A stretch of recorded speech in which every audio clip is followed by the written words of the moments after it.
co-founder. If you hadn't, we've got video. Take a look at that. It's a shame, a real environmental problem facing city residents. But we're going to go to Stacy Crooks.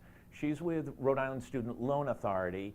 There is a big issue hitting the colleges and universities across the country because of a technology issue related to the federal government's rollout of the new FAFSA form. Stacy, thanks so much for joining us. Thanks for having me, Josh.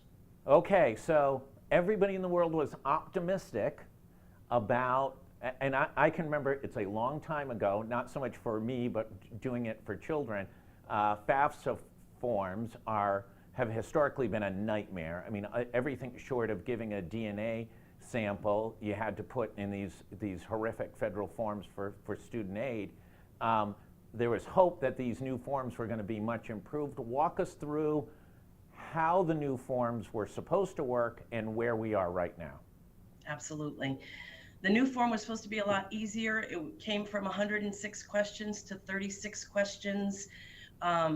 It was just, the intentions of it were to shorten the form, make more students eligible for Pell Grant money. And if it goes well, because we've had forms go well, it only takes about, I would say, less than 10 minutes.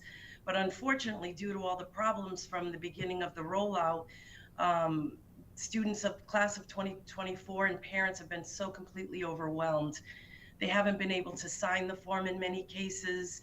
They've had problems with their FSA IDs, which is the crucial piece to actually getting into the FAFSA. Another new piece of the FAFSA is that the student files their portion and then sends an invite to the parent. And oftentimes the invite hasn't gotten to the parent. So there are just so many issues right now that we're just trying to sort through.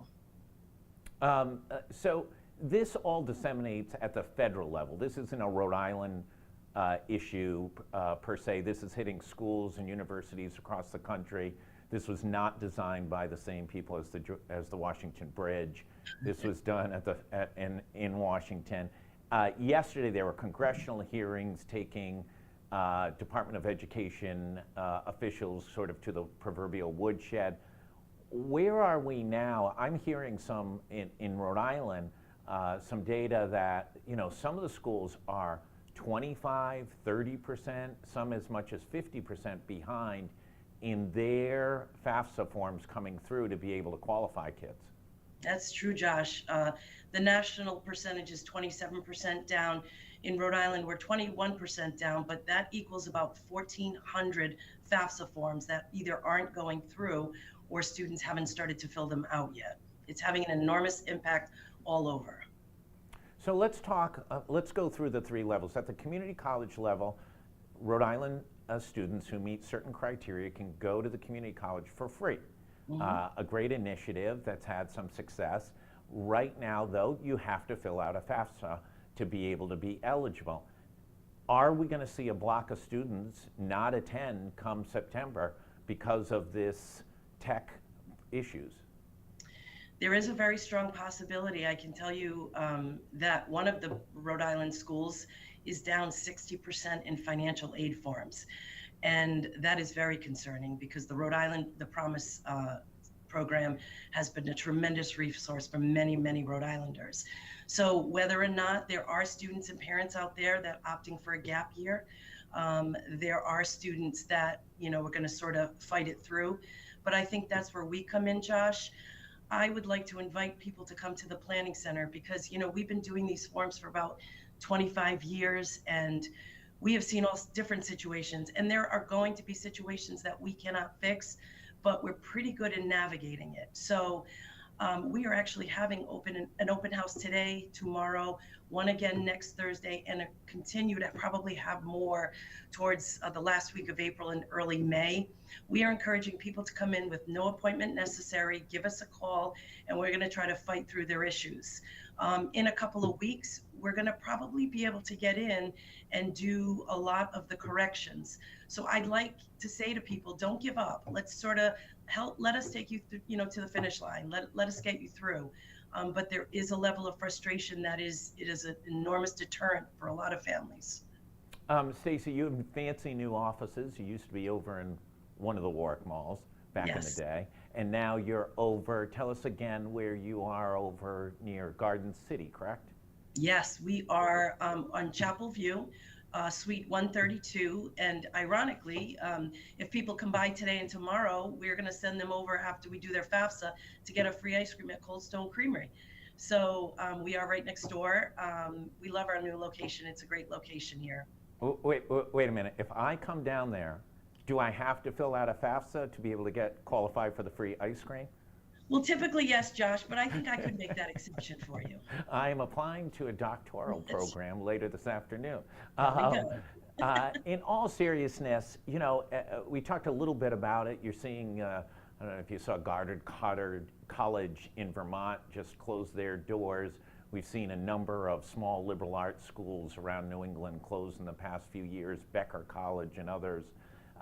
Some of these schools are financially fraying because of demographic changes, because of shifts in concerns about taking on student debt, and lots of other issues related to higher education. How important is this, that this gets corrected, turned around, and the intervention that your office is providing is able to jump in and help these families get their students into their school of their choice? Oh, it's so important. And it's really important to get this done before the summer because, as you know, a lot of schools experience a summer melt as well. So I think as soon as this turns around, I would encourage all students to get their corrections done so we can get their forms processed correctly. Okay, so let's just go through it again. Today, tomorrow, next week, next Thursday, and then some additional dates will be scheduled to be able to have sort of open house, walk in.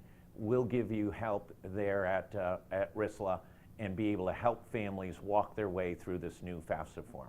Yes, and I'll just, you know, people started coming in yesterday.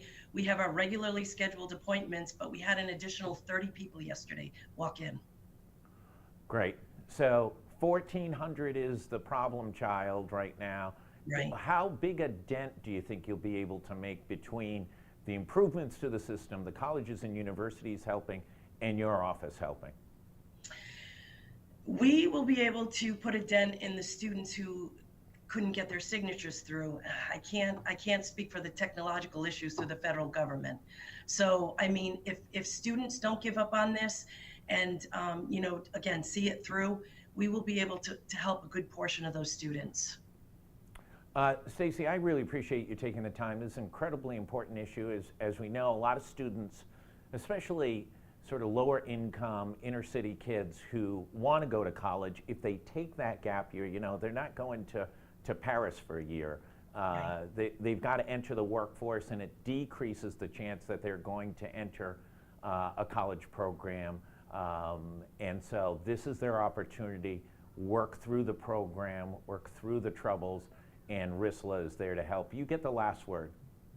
You know, I also just want to comment about that, Josh.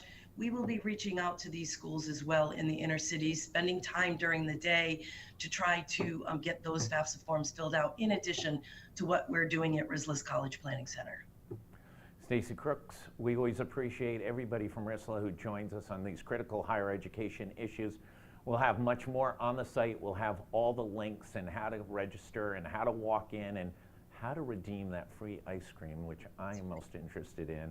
And we'll have much more. It's also in Cranston. You don't have to take the Washington Bridge. You can avoid that as well. Everybody stay safe. We'll have much more on the fire down on Allens Avenue at Rhode Island Recycled Metals. We'll have much more on a number of breaking issues that are now hitting in Rhode Island right now. Thanks, everybody. Stay safe.